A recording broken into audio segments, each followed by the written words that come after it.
Was a general who recently was killed, but I'll get there.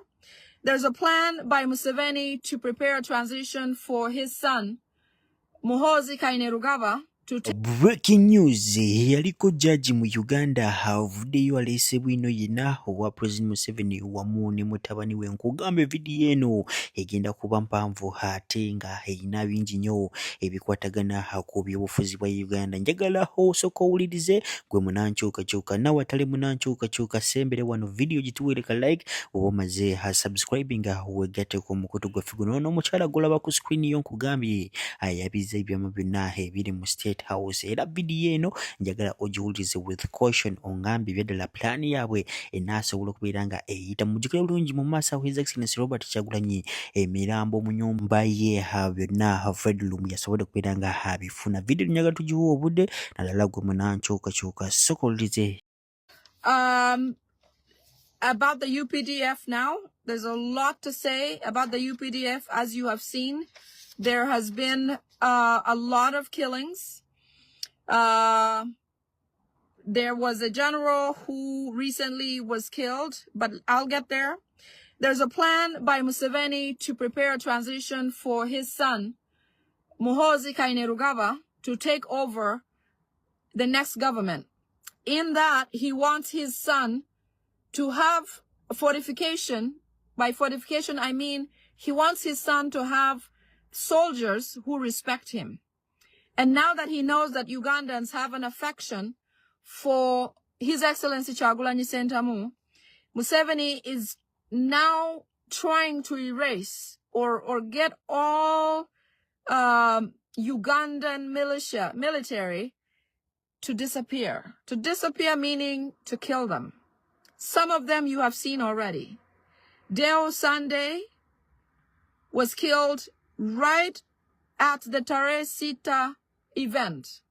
What I mean by that is that, let me get to that, but let me describe this first. So anyways, the way he wants to do this is he wants to start with the top executives, the top military UPDF people.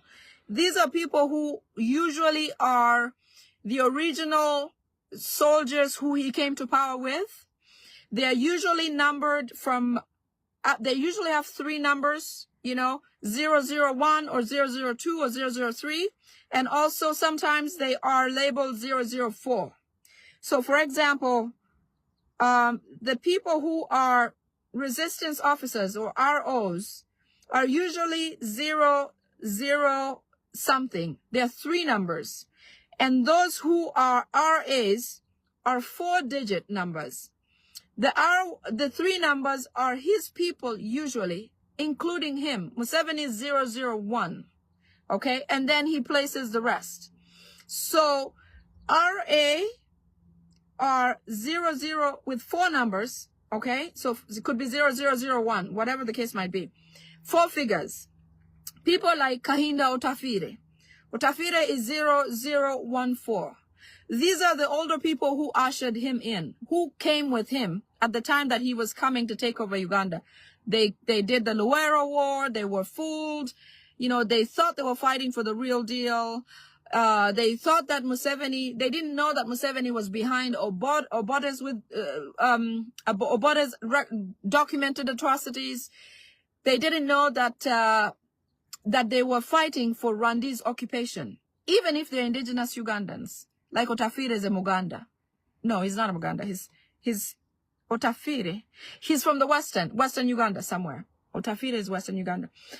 But they did not know the truth. People like Kasiria Gwanga, who, rest in peace, is not here anymore. These are people who ushered in Museveni. But you can see that even them, they were given second base. Okay? Second base meaning 4 numbers.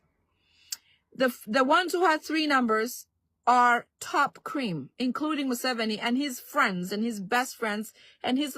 Alright, wetuwogirira ssaawa zineno His Excellency Robert Kyagulanyi NUP babalumbiddwa left right to the center. Obadde okimanyi aba NRM ne sides eyo mu Europe batandise okuwambayo anti-TV ya DW number abagyefuze. Video no njagala ogiwulirize. Dr. Nico alese bwino omukambwe. Deutsche Welle has been spreading NRM propaganda. That's why I'm saying Deutsche Welle is Deutsche NRM. And again, today, Deutsche Welle interviewed Sarah Birite. And the police was making up the excuse he was being held to protect her from some friends and families. But of course, Deutsche Welle misrepresented that statement and simply said Sarah Birite was held to protect her from friends and family without addition of the source, the corrupt and lying police.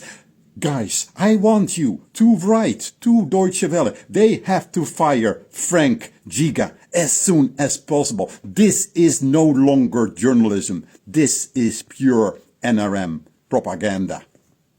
Alright, atiri ulowooza His Excellency Robert Kyagulanyi tali mu buzibu. Njagala owulirize ino video eri very conscious wosobola gitambulize gwe Munnayuganda. Njagala owulirize Fred Rumbye abyaleese abiri very important. Mr. President Kyagulanyi Ssentamu muwuliriza bulungi nnyo.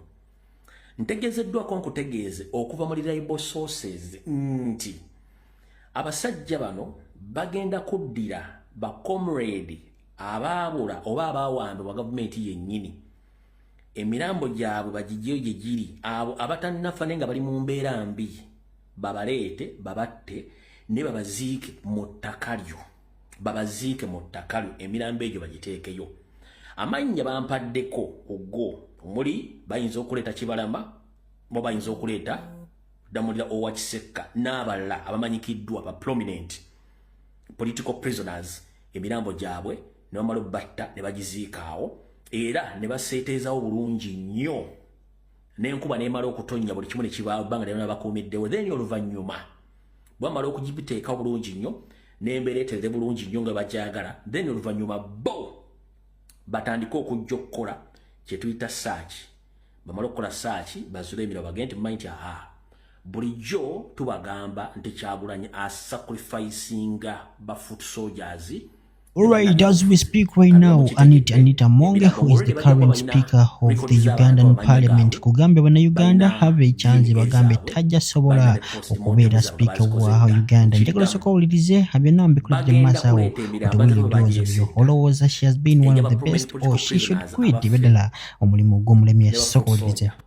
Bagiziike wa president message eri ale message eri njikutereddeko nayo njya gikusomera. Bagiziika then bakiweemu obudde embeera nga bw'onoosima ettaka n'oddamu n'olisaanya bulungi nnyo, enkuba n'etonnya wadde wabanga wali nnomo.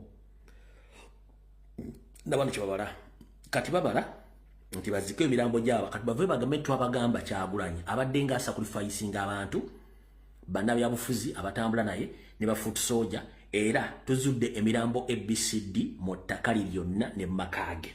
Ekyo Mr. President kikwate bulungi nnyo, njagala okitegeere.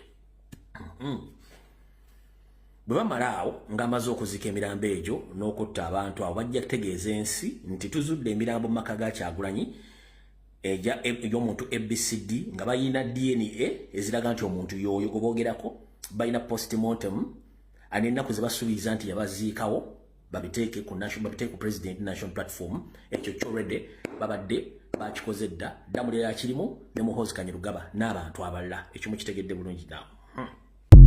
Ayina Allah gwe yakajjulula abadde aduumira enkambi y'e Kasijjagirwa. Ekyamazima mu nsasire nkujjaganya ng'ofudde.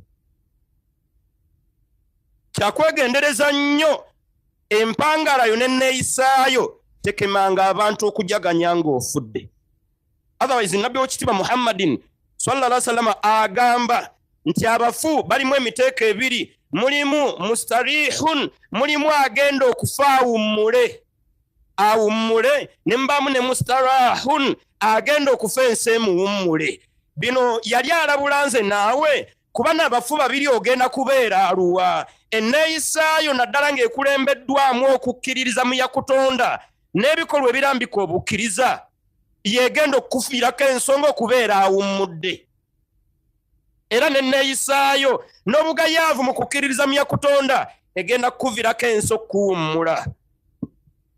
Saba Lwekitiibwa okwetuuza buli muntu ssekinnoomu. Otherwise faayo nnyo weetuuze ng'omu.